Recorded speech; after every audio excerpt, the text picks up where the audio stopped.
पहले कुछ लिख लेते हैं, उसके बाद आगे समझेंगे। लास्ट क्लास में मैंने आप लोगों को उत्पत्ति के आधार पर चीज़ें बता दी थी। अगर किसी को वहाँ पे कोई डाउट है समझने में तो पूछ सकते हैं। तो यहाँ पे लिखिए, मूल स्वर के सामने आपको लिखना है, नोट्स बनाइए। स्वर का जन्म जिस रूप में होता है, स्वर का जन्म जिस रूप में होता है,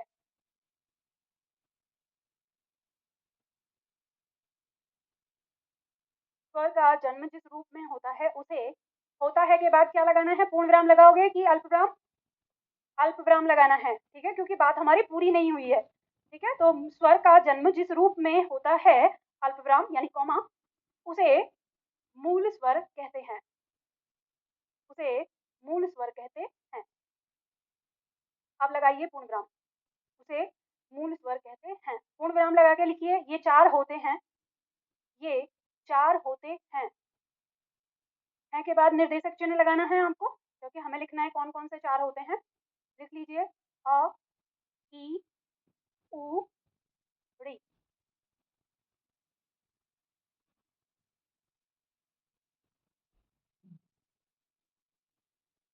संधि स्वर में लिखिएगा। ये हो गया। देखिए, जो स्वर मूल स्वरों के आपस में, जो स्वर मूल स्वरों के आपस में जुड़ने से बनते हैं, जो स्वर मूल स्वरों के आपस में जुड़ने से बनते हैं। अभी कोई भी चिन्ह मत लगाइएगा, क्योंकि हम एक शब्द प्रयोग कर रहे हैं इसके बाद, अथवा। और ये बात याद रखिएगा, जब भी कभी अथवा शब्द या शब्द का प्रयोग होगा, उससे पहले कोई विराम चिन्ह नहीं आता है। ठीक है, बनते हैं अथवा दो स्वरों के योग से बनते हैं, अथवा दो स्वरों के योग से बनते हैं, अथवा दो स्वरों के योग से बनते हैं। अल्पविराम लगाना है अभी, कॉमा, ठीक है, कॉमा का प्रयोग करना है। उन्हें संधि स्वर कहते हैं, उन्हें संधि स्वर कहते हैं, उन्हें संधि स्वर कहते हैं। पूर्ण विराम लगा दीजिए। अब देखो, हमने यहाँ पे क्या प्रयोग किया है, जो ये परिभाषा है, इस परिभाषा में हमने दो तरह के वाक्य लिए। एक तो हमने कहा है स्वरों का आपस में जुड़ने से बनना, और फिर उसी शब्द के स्थान पर हमने दूसरा प्रयोग किया है स्वरों के योग से। तो अगर मान लो आप अथवा शब्द का प्रयोग नहीं करें, अपनी परिभाषा कोई एक ही लिखना चाहें सिंगल कभी, तो आप दोनों में से किसी एक पंक्ति का प्रयोग करें। ठीक है, या तो आपस में जुड़ने से या केवल योग से। इसीलिए अथवा शब्द का प्रयोग किया है। और लेखन में ये बात ध्यान रखिएगा, जब भी कभी अथवा और या शब्द का हम प्रयोग करेंगे जहां, तो उससे पहले हम कोई भी विराम चिन्ह नहीं लगाते। ठीक, चलो, अब इसके बाद पूर्ण विराम लगा दिया। अब लिखिए इसमें, इन्हें दीर्घ स्वर या गुरु स्वर भी कहते हैं, इन्हें दीर्घ स्वर या गुरु स्वर, ऐसे लिख लो, दीर्घ अथवा। अथवा अब ये कैसा लिख रहे हैं हम, ये चिन्ह बना रहे हैं, इसे अथवा चिन्ह कहते हैं, ऑब्लिक। ठीक है, हिंदी में दीर्घ या गुरु। हाँ जी, दोनों का मतलब एक ही है, नाम ही तो लिख रहे हैं ना हम। फिर ये हो गया ना, उच्चारण में आपने देखा था, मान लो अगर दीर्घ न देके गुरु पूछ लिया, तो फिर आप ये कहेंगे कि ये कौन सा आ गया। संधि कहें, गुरु कहें, दीर्घ कहें, मतलब तीनों का मतलब, तीनों में जो उदाहरण है वो हमारे एक ही है। ठीक है, अब लिखो, पूर्ण विराम लगा दो, उसके आगे लिखो, ये दो प्रकार के होते हैं, ये दो प्रकार के होते हैं।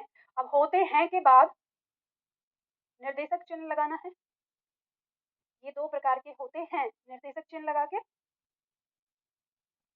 मूल दीर्घ स्वर और संयुक्त स्वर, मूल दीर्घ स्वर और संयुक्त स्वर,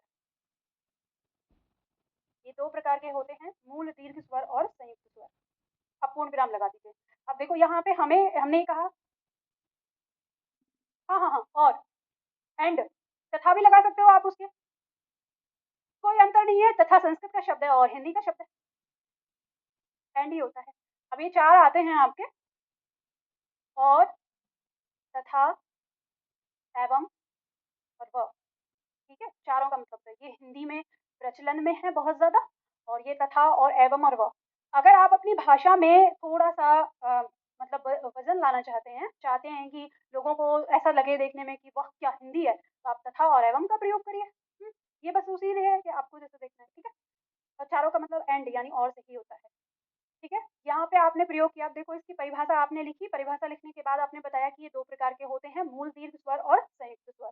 अब हम फिर मूल दीर्घ स्वर के सामने लिखेंगे उनके उदाहरण कि मूल दीर्घ स्वर कौन से हैं हमारे और संयुक्त स्वर कौन से हैं। तो मैंने यहाँ पे लिख ही दिया है, हमें बहुत ज़्यादा आगे बढ़ाने की ज़रूरत नहीं है क्योंकि सब्जेक्टिव हमारी परीक्षा है नहीं, ऑब्जेक्टिव है। तो हमने लास्ट क्लास में जाना था कि मूल दीर्घ स्वर हमारे वो थे जो एक ही जाति से बने हैं। तो एक ही जाति से बने स्वर थे तो उनको हमने सजातीय यानी सवर्ण नाम दे दिया था। और संयुक्त स्वर में हमारे वो थे जो हमारे अलग-अलग जाति से बने हैं, तो उनको हमने विजातीय स्वर और अस्वर्ण नाम दे दिया था। तो ये हमारे दोनों ही अलग-अलग हो गए, ठीक है? बस हम उदाहरण लिख लेंगे कि कौन-कौन सा बचा।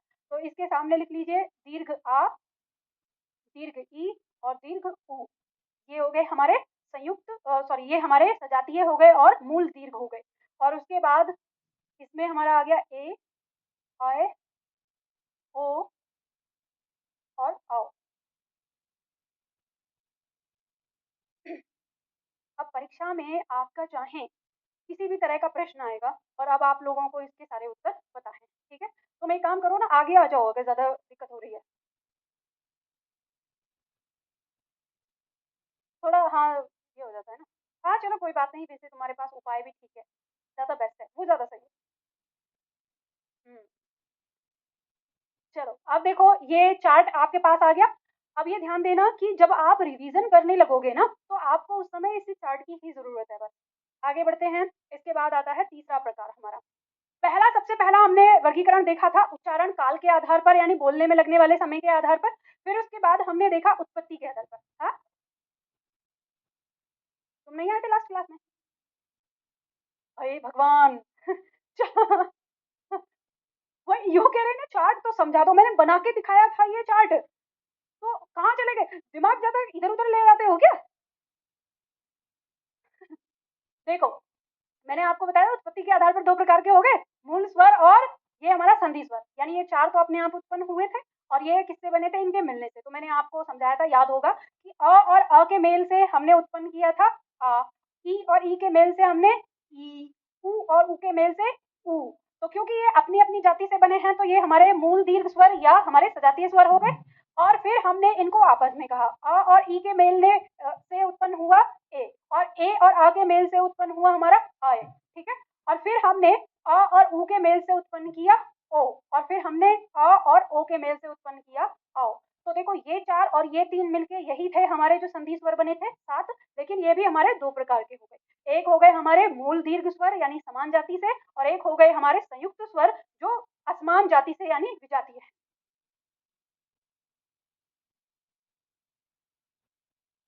ये वाले?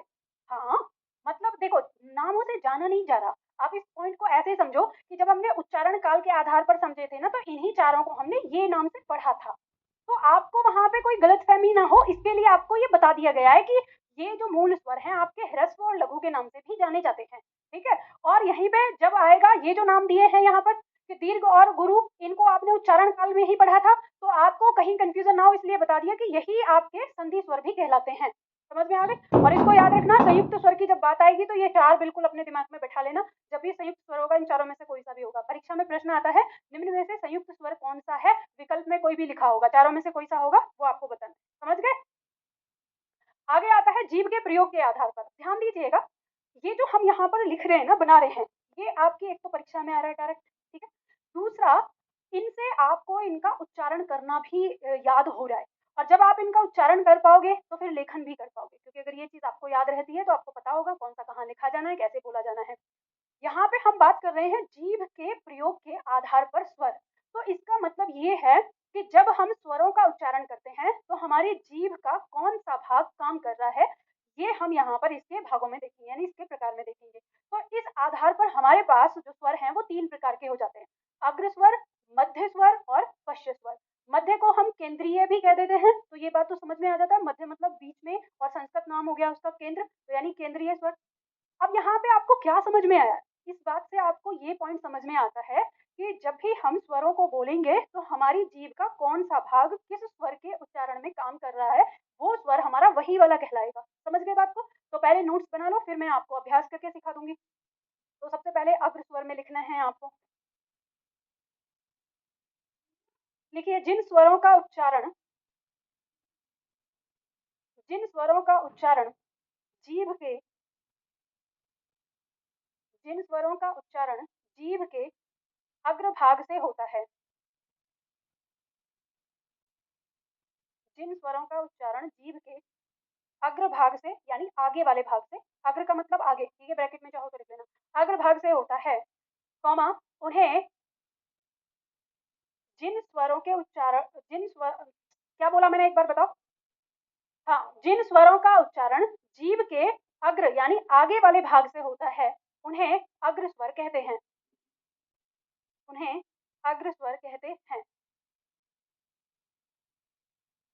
पूर्ण विराम लगा लीजिए और आपको क्या करना है, एक फोटो बना लीजिएगा ताकि आगे आपको याद रहेगा। जीभ का अगला भाग, ठीक है, तो आगे भाग से होता है तो कौन कौन सा होता है, लघु ई, दीर्घ ई, री, ए और। जैसे लिखेंगे ना उदाहरण, तो उसमें आपको लिख लेना है, ऐसे फोटो बना लो, ई, ई, री, ए और।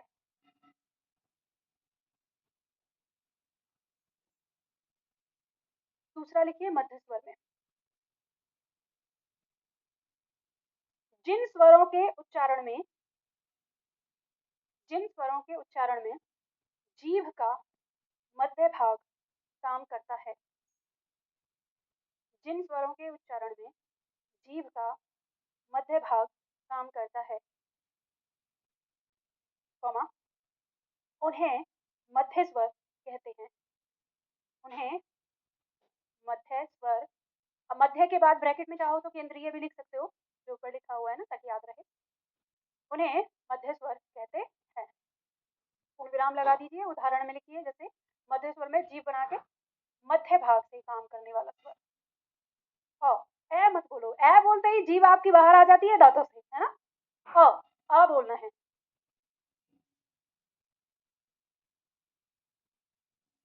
ठीक है। चलो तीसरा लिखो पश्य स्वर में, जिन स्वरों के उच्चारण में,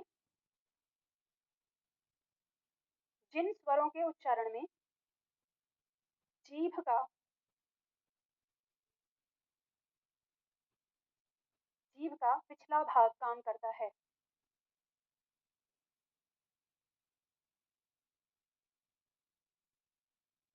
जिन स्वरों के उच्चारण में जीभ का पिछला भाग काम करता है, उन्हें पश्य स्वर कहते हैं, उन्हें पश्य स्वर कहते हैं। पूर्ण विराम लगा के लिखना है पश्य स्वर में। अब देखो, अगर मान लो आप अग्र स्वर और मध्य स्वर को याद कर लो, तो ये समझ लेना 11 स्वर में से जो कुछ भी बचा वो आपका कहाँ पे आ जाएगा, पश्य स्वर में आ जाएगा। तो हमारे पास बचा क्या है, दीर्घ आ बचा है हमारा, ठीक है, ऊ, ऊ बचा है, ओ, आओ बचा है, ठीक है। याद करना बहुत आसान है अगर मैथ्स की तरह लेकर चलोगे तो, ठीक है। मैं तो वर्णमाला के कुछ हिस्से और संधि, इनको मैथ्स ही कहती हूँ, हिंदी का, हिंदी का मैथ्स है। और हिंदी में रीजनिंग भी है, रीजनिंग है छंद, छंद जो है वो रीजनिंग के जैसा है। और ये दो टॉपिक ही हैं जो छात्रों को परेशान करते हैं, कभी सुनो नाम ये कहते हैं मैम संधि में बड़ी प्रॉब्लम होती है, छंद में बड़ी प्रॉब्लम होती है, और सबसे ईजी है ये, बस समझना। लिख लिया। ऑनलाइन वाले छात्रों ध्यान दो, आपको ऑफलाइन छात्रों के साथ लिखने में बहुत आसानी हो जाती है क्योंकि लिखने के लिए समय मिल जाता है और मैं इतना स्पेस दे देती हूँ। तो अब ऐसे नहीं करना है जैसे बहुत सारे छात्र क्या करते हैं, क्लास ले रहे होते हैं कि बाद में लिखेंगे। अब आपको रोकने की जरूरत नहीं पड़ेगी, तो साथ ही साथ लिखते रहा करिए, ये नहीं है कि फिर बाद में लिखें, आदत पड़ी हुई है कभी पुरानी, ठीक है। चलो लिख लिया आप लोगों ने, अब इसे समझ लो, देखो याद कर लो। यहाँ पर ध्यान दो, हमने सबसे पहले क्या सीखा है, अग्र स्वर, मध्य स्वर, पश्च स्वर, 3 भाग हमने कर लिए। यानी जो हमारी जीभ है, जीभ का अगला भाग जिन स्वरों के उच्चारण में काम करता है उन्हें हम अग्र स्वर कहते हैं। अब यहाँ पे अगला भाग का मतलब ये वाला हिस्सा, यानी जीभ का इस वाले हिस्से पे या तो वाइब्रेशन होगा या तो ये मुड़कर काम करेगा, ठीक है। तो ये देखना है। अब हम उच्चारण करके देखेंगे, अब अभ्यास करके देखो। जब आप बोल रहे हो ई और ई, तो आप खुद यहाँ पर देखो कि जीभ का कौन सा वाला भाग आपका थोड़ा स्ट्रेस पड़ता है। तो ये जो आगे का ये वाला हिस्सा है ना, इस पर हमारा भार पड़ता है थोड़ा सा, जब हम बोलते हैं ई और ई। तो आवाज का जो हम प्रेशर बनाते हैं वो जीभ के अगले भाग पर बनाते हैं। फिर हम बोलते हैं री, और जब हम री का प्रयोग करते हैं तो जीभ के अगले भाग को हम मोड़कर मूर्धा के स्थान पर लेकर आते हैं। और फिर उसके बाद ए आय, ठीक है? ये आ जाता है। अब ये दोनों कैसे हमारे इसमें आते हैं, इसके लिए मैं आपको आगे बताऊँगी ना याद करने के लिए। इसके बाद आता है मध्य स्वर। जब हम मध्य स्वर की बात करते हैं तो ये हो गया हमारा अ। तो अब याद रखना अभी तक ए पढ़ते आए हो, उच्चारण नहीं होता है। जब आप देखेंगे जीभ का ये मध्य भाग यानी ये वाला, ये थोड़ा-सा जो बीच वाला भाग है ना, ये थोड़ा चौड़ता है ऐसे, जब हम बोलते हैं दाँतों के बीच में जिह्वा को बैठाते हैं और ये बीच में से ऐसे चौड़ाते हैं, तो तब इसका उच्चारण होता है और ये एक ही है हमारे पास, ठीक है? इसके बाद पश्च स्वर यानी जीभ का पिछला भाग जिनमें के उच्चारण में काम करता है। तो हम बोलते हैं आ। अब ये जो आ है, इसके उच्चारण में आप कंठ का प्रयोग करते हो। तो जो आपका गला है और जहाँ पे अब जैसे अगर आप मुँह खोलेंगे, तो एक ऊपर से उँगली-नुमा एक आकृति आपको जो दिखती है, तो वो उँगली-नुमा आकृति हमारी जीभ के जिस पॉइंट पर खड़ी होती है आके, तो वही पॉइंट हमारा ये पश्च भाग कहलाता है और उसी स्थान को कंठ कहा जाता है। अब ये याद रखिएगा क्योंकि स्थान का नाम बता रही हूँ तो ये आएगा कि कौन-सा ये किस स्थान पे आता है, तो कंठ वर्ग में आएँगे ये हमारे। तो आपको इनका उच्चारण स्थान भी याद रखना होगा। तो यहाँ पर हमारा जब हम बोलेंगे तो हमारे गले पे भार पड़ता है और पूरा मुँह खुलकर आएगा, ठीक है? जब हम बोलेंगे उ और ऊ, इसमें हमारे छात्रों को थोड़ा-सा कन्फ्यूज़न होता है। कहते हैं कि मैम इसमें तो मुँह हमारे आगे होंठ काम कर रहा है। तो आपको जो फ़ोकस करना है वो अभी अपने मुख के किसी और इंद्री पर नहीं, मतलब किसी और हिस्से पर नहीं, सिर्फ़ जीभ पर ध्यान देना है। जब हम जीभ पर ध्यान देते हैं तो हमको पता चलता है कि पिछले ही भाग से हमारी आवाज़ निकल रही है। तो ऊ, ऊ और फिर ओ, आओ, ये आ जाता है। ओ, आओ इससे कैसे संबंधित है? तो ये भी आगे समझा दूँगी, ठीक है? चलो, इसके बाद अगला पॉइंट हमारा आता है। तो ये याद हो जाएगा। अब आता है हमारा ओष्ठ की स्थिति के आधार पर। संस्कृत में ओष्ठ होठों को कहते हैं। तो यहाँ पे अब क्या हो गया कि जब हम स्वरों का उच्चारण कर रहे हैं, तो हमारे मुख के होठों की स्थिति कैसी होती है, इस आधार पर हमारे स्वर 2 प्रकार के होते हैं। एक होता है आवृतमुखी और एक होता है वृत्तमुखी। तो सबसे पहले आप इस शब्द को जानो। वृत्त शब्द का अर्थ होता है गोला, ठीक है? अब मुखी मतलब आकार का होना, तो यानी जिनके उच्चारण में हमारे होठ गोलाकार होते हैं, तो वो कहलाएंगे स्वर हमारे वृत्तमुखी। और इस वृत्त के आगे यहाँ पे लगा है आ, इस आ का मतलब होता है नहीं। तो अब आप याद कर लेंगे कि यानी जिन स्वरों के उच्चारण में हमारे होठ गोलाकार नहीं होंगे, उनको क्या कहेंगे? आवृतमुखी कहेंगे, ठीक है? यही इनकी परिभाषा है। हम ऐसे अभी तक क्या करते हैं, हम ऐसे रटते आते हैं, तो हम कभी इसका सेंस समझ ही नहीं पाते। इन शब्दों में की परिभाषा आपकी दी हुई होती है। तो बात समझ में आ गई ना? तो नोट्स बना लो और फिर इनके उदाहरण देखेंगे हम। तो सबसे पहले ना आवृतमुखी में देखो, अब इस आवृतमुखी को भी संस्कृत में एक नाम अवर्तुल दिया जाता है। वर्तुल शब्द का मतलब होता है गोलाकार होना और अवर्तुल, तो इसीलिए आवृतमुखी को अब कभी नाम आ जाए, कामता प्रसाद गुरुजी ने इसका नाम अवर्तुल रखा है। तो कभी अगर मान लो परीक्षा में प्रश्न आ जाए कि कामता प्रसाद गुरुजी इसका नाम क्या दिया है, तो इसलिए ये ब्रैकेट में दिया है, डरना नहीं है, ठीक है? तो ये पॉइंट आपको समझ में आ गया। तो चलो नोट्स बनाओ। इसमें लिखो आवृतमुखी में आपको लिखना है जिन स्वरों के उच्चारण में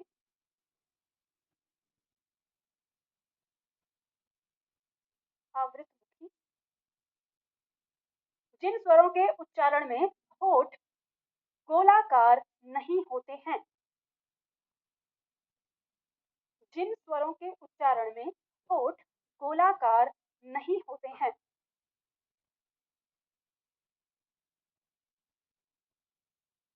गोलाकार नहीं होते हैं, कॉमा लगाकर उन्हें आवृतमुखी स्वर कहते हैं।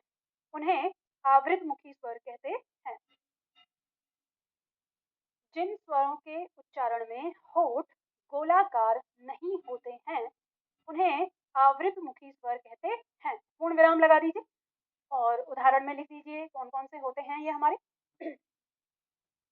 अ, आ, ई, ई, री,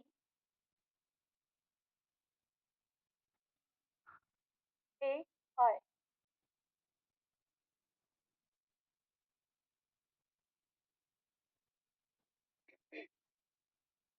वृत्तमुखी में लिखिए जिन स्वरों के उच्चारण में होठ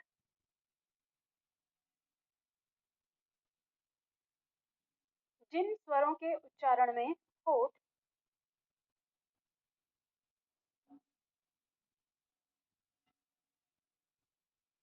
गोलाकार होते हैं, जिन स्वरों के उच्चारण में होठ गोलाकार होते हैं, कॉमा उन्हें वृत्तमुखी स्वर कहते हैं।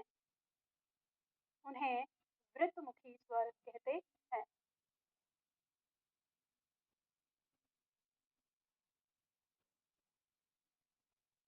उन्हें वृत्तमुखी स्वर कहते हैं। ठीक है, पूर्ण विराम लगा के जैसे लिख लीजिए उदाहरण में कौन कौन से हो जाएंगे। उ, ऊ, ओ, औ।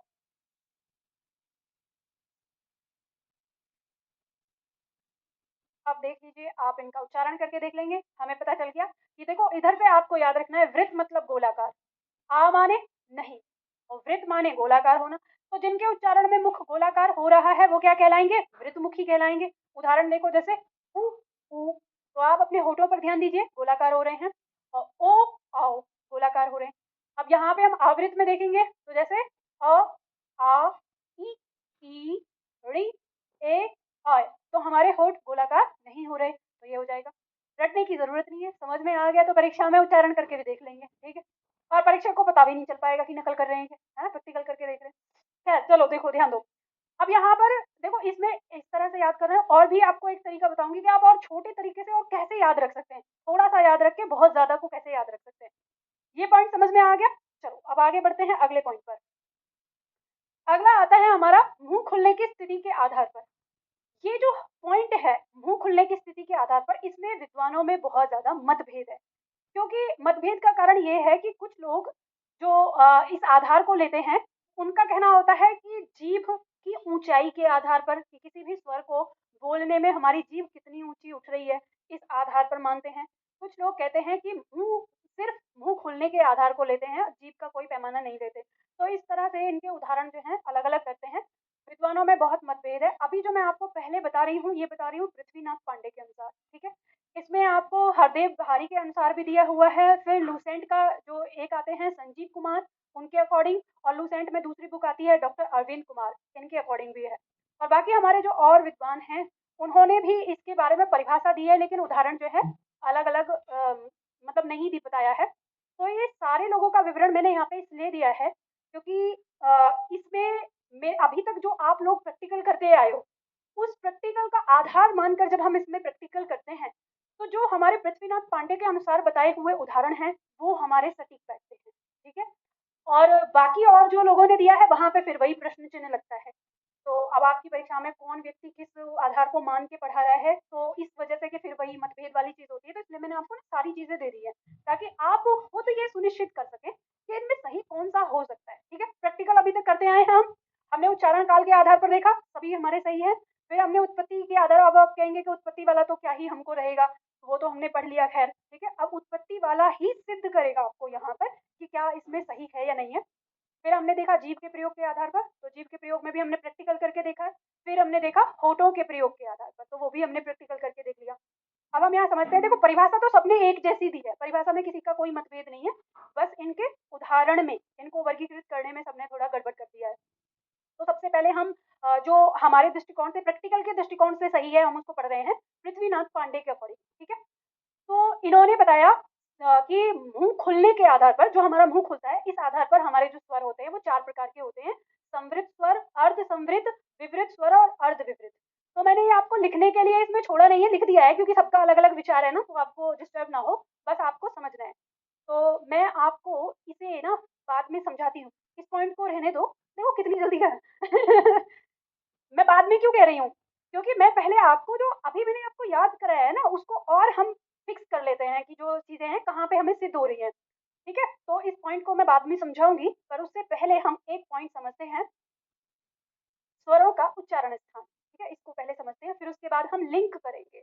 मैंने आपको यही कहा कि जो थोड़ा मैथ्स में इंटरेस्ट लेते हैं और मैथ्स अच्छे से समझ में आता है ना, उनको अपने आप पता चलेगा कि कैसे हमारी हिंदी वैज्ञानिक है। क्या नाम है तुम्हारा? क्या? पवन।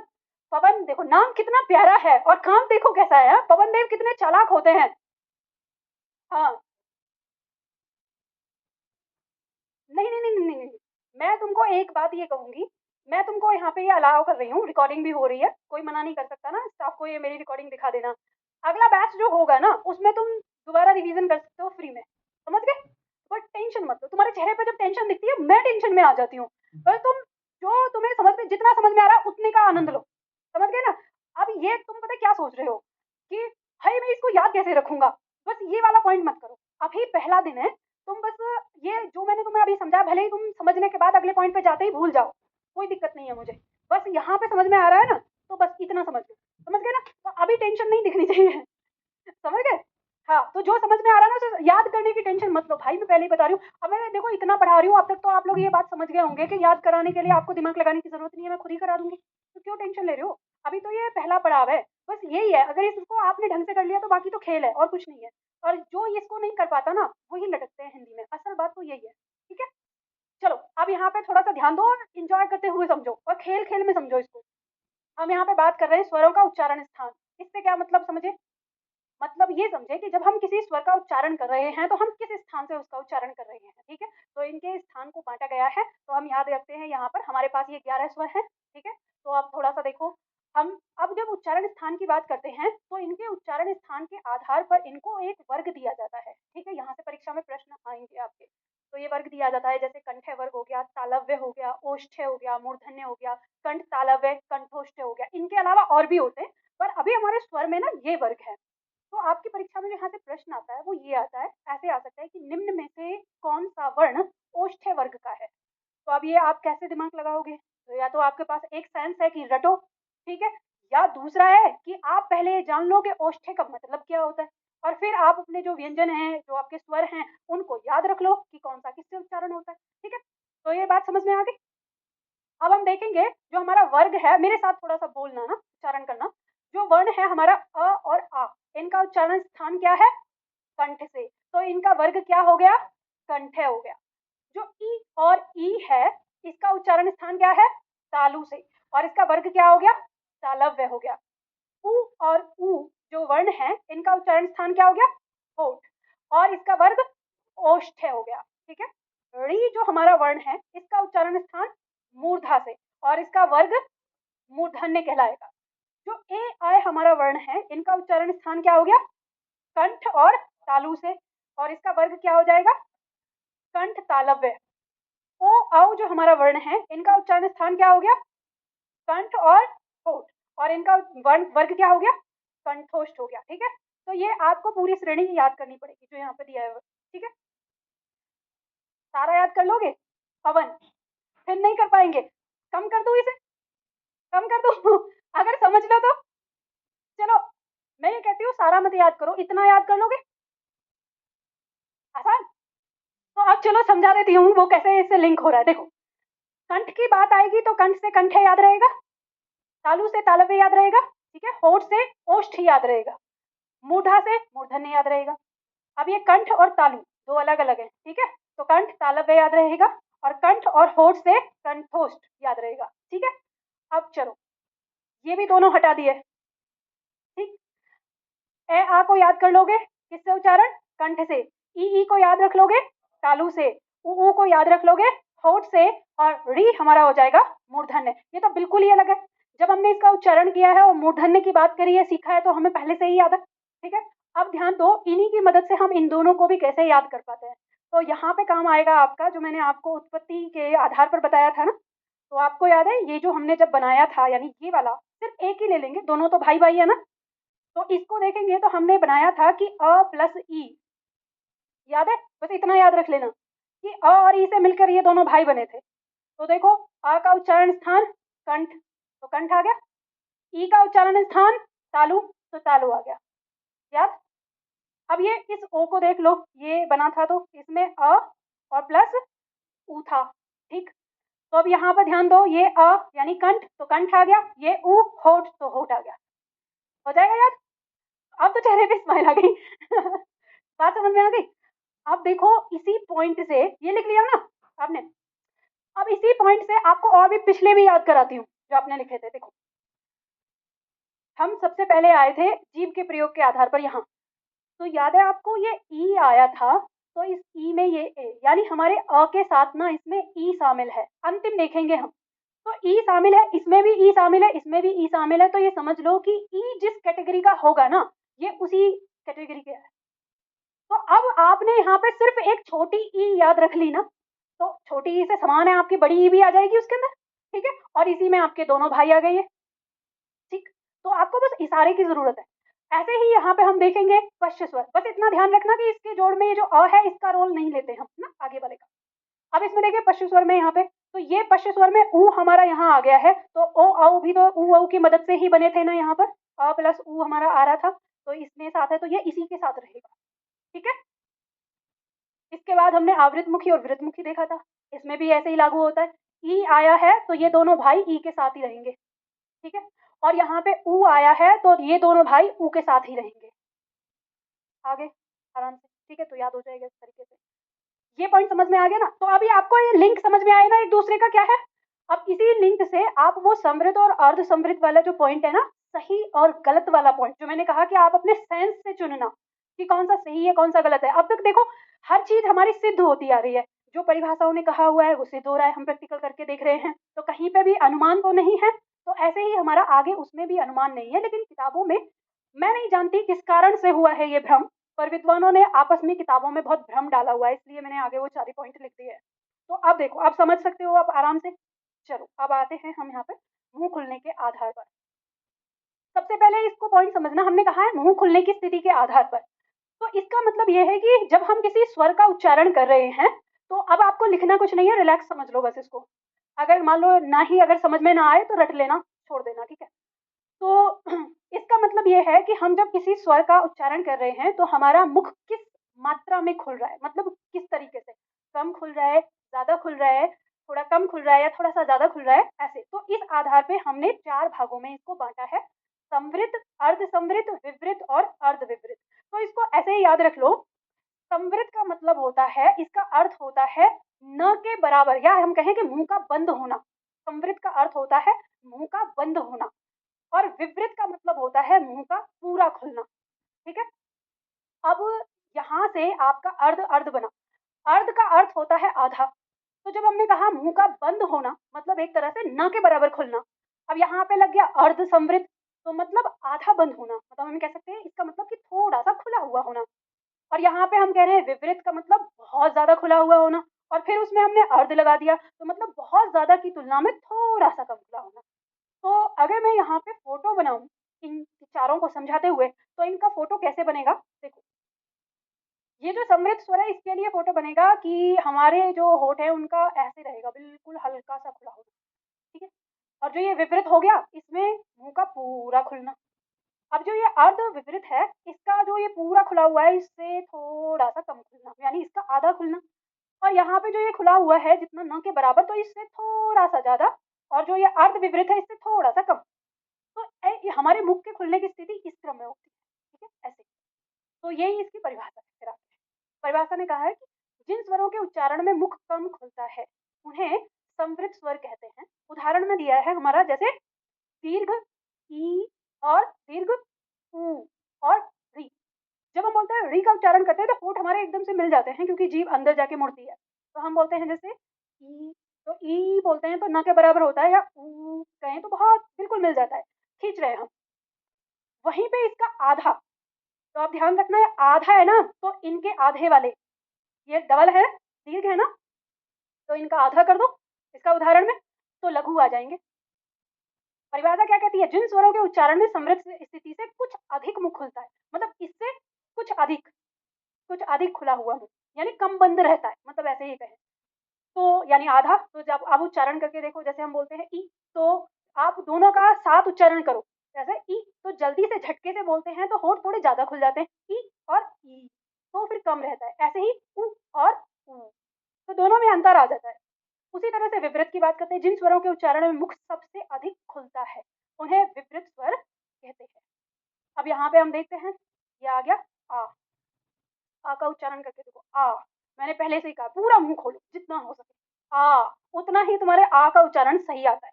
तो यानी पूरा मुंह खुलता है आ स्वर, ठीक है।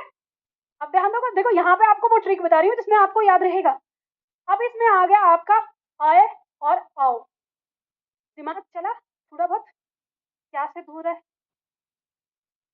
इन दोनों में आ रहा है, समझे कैसे आ रहा है? प्रैक्टिकल करूंगी अभी। मैं यहाँ पे कह रही हूँ कि अब मैं आपसे कह रही हूँ कि देखो जब भी समझ रहे हो ना, दिमाग चलाओ चाचा चौधरी से तेज, देखते ही चल जाना चाहिए। चाचा चौधरी से तेज क्यों? क्योंकि चाचा चौधरी का दिमाग कंप्यूटर से तेज चलता है, तो तुम्हारा दिमाग चाचा चौधरी से तेज चलना चाहिए, ठीक है। तो यहाँ पर आ है और इसमें भी आ है, जब ये आ गया तो इसमें शामिल होने वाला इसी कैटेगरी का तो रहेगा। और ध्यान रखना, फिर इसके बाद विपरीत के बाद है ये अर्ध, यानी आधा। तो अभी इनके आधे जिन्हें आप रखेंगे वो आ जाएंगे लघु अ, आय और औ। इसमें ये अ, इसमें अ शामिल है, इसमें अ शामिल है, इसके साथ आ जाएगा। अब ये ध्यान रखना, अब मैंने पूरी वैज्ञानिकता आपको बता दी, अब नीचे जो दे रखा है लोगों ने जो उदाहरण दिए हैं, इनमें आपको कोई वैज्ञानिकता नज़र भी नहीं आएगी। आधे लोगों ने दिया है सही तरीके से, जैसे विवृत स्वर की बात करेंगे, तो सब लोगों ने विवृत स्वर में आ को रखा है।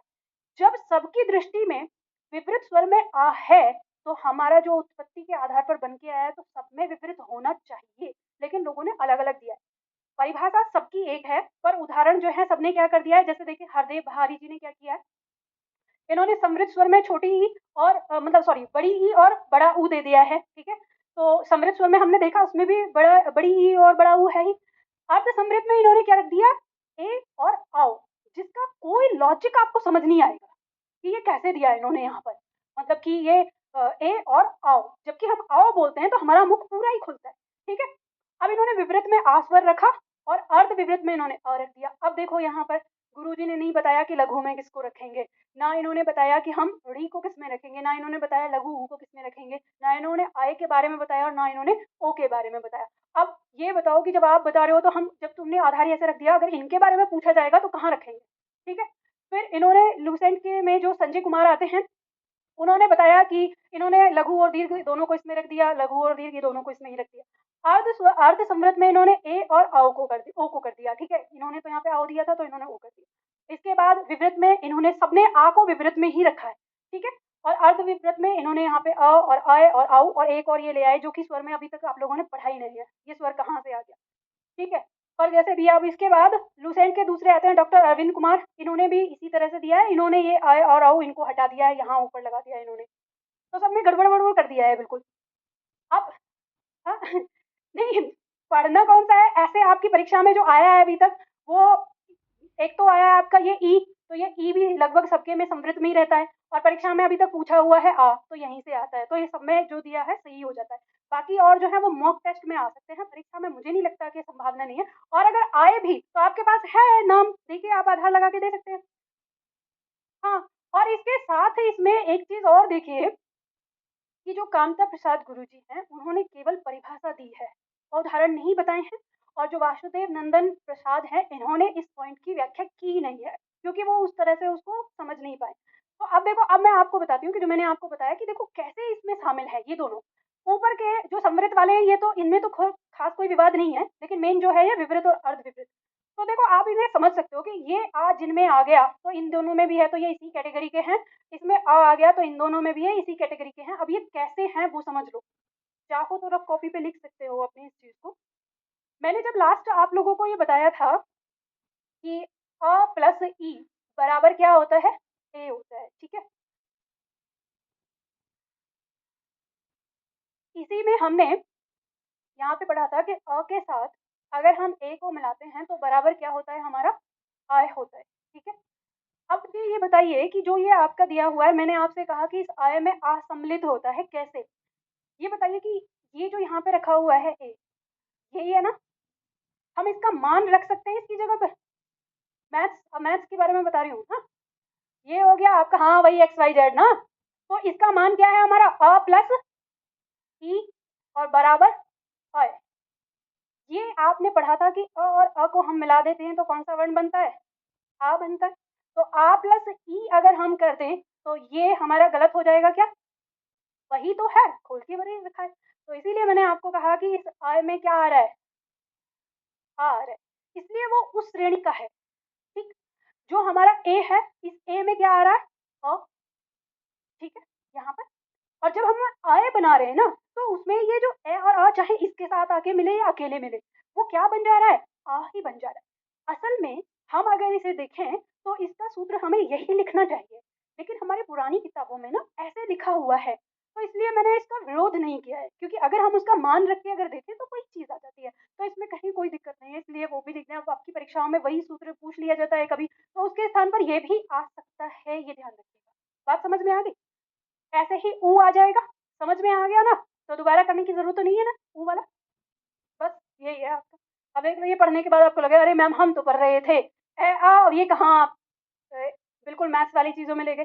अरे शुरू-शुरू में जब मैं बताती हूँ, जैसे पहले दिन की क्लास करती हूँ, तो कई बार कुछ बच्चे जो हैं ऐसे कहते हैं, मैम ना बहुत बच्चों वाली क्लास बता रही हैं।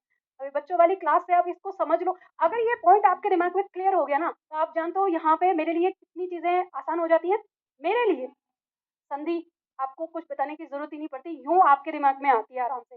और ये जितने भी हैं, जैसे अभी मैंने आपको ट्रिक बताई याद करने की, ये सब चीज़ें आप याद हो जाते हैं। समझ में आया पवन देव? हाँ? तो ये जो याद करने का, इसीलिए मैंने कहा है कि याद करने की टेंशन मत लो तुम, बस समझने की टेंशन लो, ये मेरी टेंशन है बस। समझ में आना चाहिए, एक बार समझ में भूल रहे हो उस पे ज़्यादा दिक्कत नहीं है, भूल रहे हो अच्छी बात है ना? दिमाग इसका मतलब तंदुरुस्त है। अगर अगर आप कुछ चीज़ें भूल जाते हो तो इसका मतलब ये है दिमाग तंदुरुस्त है, ठीक है?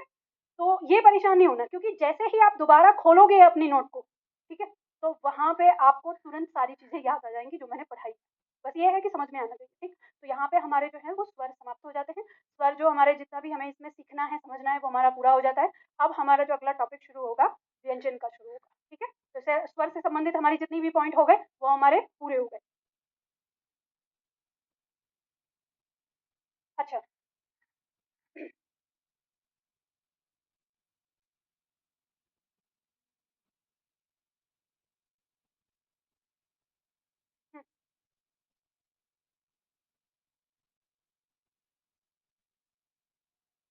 मूर्धन्य। हाँ। नहीं, नहीं, मुँह का नहीं है, वो दरअसल अभी हिंदी टर्म हमने नहीं निकाली है उसकी। कंठ। हाँ, जो मैंने बताया कि जहाँ वो उँगली टच करती है, अंदर से हिस्सा देखें तो ये आता है। हाँ, ठीक है, इसका उच्चारण स्थान मैं बताऊँगी, तालु कहाँ है? आप सभी लोगों को पता है तालु किस स्थान को कहते हैं, इसमें भी बड़ा विवाद है। हालाँकि ये आपकी व्यंजन की क्लास का हिस्सा है। हाँ, बिल्कुल अलग है, कंठ और तालु। आपने कहाँ पढ़ा है ये बताओ? हाँ, हाँ, मैं देखो, जब आप किताब को पढ़ेंगे, ठीक है? तो किताब में आपके जो मुँह की स्थिति होती है, जैसे मैं बताती हूँ यहाँ पे, मान लीजिए हम ऐसे बनाते हैं, ये हमारा जीभ का हिस्सा हो गया, ठीक है? और ये हमारे दाँत हो गए आगे, ठीक है? ये वाला हिस्सा। और ये हमारे आगे होंठ हो गए, ठीक है? तो जो अब ये मतलब इसको ना, ये जीभ वाला नहीं, इसको ऊपर से लेना। अगर हम ऊपर वाले हिस्से को ऐसे पलट दें, ठीक है? तो ये ऊपर वाला गुहा हो गया जो हमारे जीभ के ऊपर की साइड है, ठीक? तो अब यहाँ पे हम देखेंगे कि ये वाला हिस्सा तो हमारा हो गया दाँत से जुड़ा हुआ, तो इसको हम बोल देंगे दंत, ठीक है? ये हमारा होंठ हो गया, तो ये हो गया हमारा होंठ। अब जो वो पॉइंट होता है उँगलीनुमा संरचना, वो हो जाता है हमारा कंठ, ठीक है? और यहाँ पे बात आती है कि तालु कौन-सा है और मूर्धा कौन-सा है। तो जब किताबों में आप देखेंगे तो ये वाला हिस्सा आपको तालु बताया जाता है, ठीक है? ये कहा जाता है कि ये है हमारा तालु और इसके नीचे ये वाला हिस्सा होता है हमारा मूर्धा। बच्चे पढ़ते आते हैं, चलते हैं, और जब मैं करवाने लगती हूँ प्रैक्टिकल, वहाँ पे फिर आधे लोगों के दिमाग में संशय उत्पन्न हो जाता है कि तालु तो कहीं और आ रहा है, तालु आपका वहाँ नहीं है। दरअसल एक असल बात ये है कि जो आपका जो मुख होता है ना, इसमें 2 तरह के तालु माने जाते हैं। एक होता है कोमल तालु, एक होता है कठोर तालु। तो दरअसल ये जो हमारा च होता है, ये हमारा कठोर तालु से होता है। अब ये जो कोमल तालु है, इसको नाम दिया है, यानी जिस स्थान को हमने तालु दिया है, ये होता है कोमल तालु, जो कंठ के पास होता है। और मूर्धा के आगे और दाँत के बीच में ये जो हिस्सा होता है, ये होता है हमारा कठोर तालु। असल में जो हमारा च वर्ग है, वो इसी का हिस्सा है, यहाँ पर ही। अब आपको जो क्रम होता है उसमें आता है, यहाँ पे दिक्कत आती है बच्चों के सामने जब प्रैक्टिकल करने लगते हैं कि जब हम बोलते हैं च, तो च का उच्चारण तो तालु से हो रहा है, या हम बोल रहे हैं ई। चलो अभी हमने व्यंजन नहीं पढ़ा, अभी हम स्वर पे ही आ रहे हैं। तो जब हम बोल रहे हैं ई और ई, या ए या आय बोल रहे हैं, तो हमारी जीभ का जो हिस्सा है वो तालु के स्थान पर आ रहा है। अब अगर हम इस स्थान को तालु माने, तो फिर तो हमारी जीभ का भाग आगे पीछे जाना चाहिए। अब यहाँ पर ध्यान दीजिएगा, देखो इतनी प्रैक्टिकल चीज़ें मैं ये कहती हूँ कि जो जिन किताबों ने लिख रखा है ना कि ये क्रम होता है, ऊपर से पहले कंठ और फिर तालु, फिर मूर्धा, फिर दंत, मैं इनको खुली चुनौती देती हूँ कि आप मेरे को गलत सिद्ध कर दो, जो आपके प्रैक्टिकल के आधार पे हैं। हम ई को कहते हैं, यानी ये ई और ई है, ये हमारे जो स्वर होते हैं, इनका उच्चारण स्थान अभी हमने पढ़ा। हमने कितने कितने स्थान से पढ़ा? इन तो इनका उच्चारण स्थान पढ़ा कि इनका उच्चारण स्थान क्या है? तालु है, ठीक है, ये पढ़ा। फिर हमने जीभ के आधार पे पढ़ा कि ई का उच्चारण किससे होता है? जीभ के अगले भाग से होता है। अब आप तुलना करके देख लो कि यानी जीभ का अगला भाग वाइब्रेट होगा ई के उच्चारण में। तो यानी जब हम इसको देख रहे हैं या तालु से इसका उच्चारण हो रहा है और जब हम ई का उच्चारण कर रहे हैं, तो ये जीभ का अगला भाग तालु के नीचे रहेगा। ये कॉम्बिनेशन बैठेगा, तभी उस स्वर का उत्पत्ति होगी। तो अब ये देखिए कि क्या ये आपका जीभ का भाग उठ के यहाँ जाता है? नहीं, नहीं जाता। अब इसी कॉम्बिनेशन को आप देखिए इसके साथ, ये जो री है आपका, री का उच्चारण स्थान क्या है? मूर्धा। और मूर्धा कौन-सा स्थान होता है? ये जो आपकी नाक है ना, नाक के नीचे वाला स्थान जो है, जैसे आप इसको अच्छे से समझ सकते हैं, आप ट बोलिए। ट बोलने में जीभ का अगला भाग जिस स्थान को छू रहा है, वही स्थान मूर्धा है। तो जब आप री बोल रहे हैं, तो मैंने आपको सिखाया ही है कि र जो र और यानी इस वर्ण का उच्चारण उस स्थान से जाके करना है मूर्धा से, तो वो री उत्पन्न होता है हमारा। तो अभी आप देख रहे हैं जीभ का अगला भाग, ये भी हमारा किससे है? अग्रभाग में ही आ रहा है।